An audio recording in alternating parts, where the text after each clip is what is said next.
नमस्कार, आपण पाहताय कोकण वार्ता न्यूज. कोकण वार्ता न्यूज मध्ये आपलं सर्वांचं स्वागत. पाहुयात बातमी सविस्तरपणे. 9 मार्च रोजी स्वराज्याची राजधानी किल्ले रायगडच्या पायथ्याशी महाराष्ट्र नवनिर्माण सेनेचा 20वा वर्धापन दिन सोहळा आयोजित करण्यात आला आहे. या कार्यक्रमासाठी महाराष्ट्र नवनिर्माण सेनेचे अध्यक्ष राज ठाकरे यांच्या पत्नी शर्मिला ठाकरे, पक्षप्रमुख अमित ठाकरे, विविध नेते आणि पदाधिकारी उपस्थित होते. त्यांनी रायगड किल्ल्यावर पोहोचून छत्रपती शिवाजी महाराजांना अभिवादन केलं. त्यानंतर ते पुन्हा गडावरून खाली आले आणि गडाच्या पायथ्याशी मनसेचा वर्धापन दिन साजरा केला. 19 तारखेला गुढीपाडव्याला शिवतीर्थावर वाजत गाजत जल्लोषात या, असं राज ठाकरे म्हणालेत.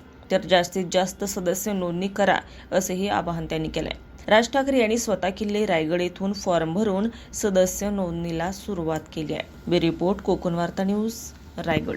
ताज्या बातम्या आणि नवनवीन घडामोडी पाहण्यासाठी आजच आमच्या कोकण वार्ता न्यूज चॅनलला लाईक करा, सबस्क्राईब करा आणि बेल आयकॉन प्रेस करा आणि पाहत रहा कोकण वार्ता न्यूज.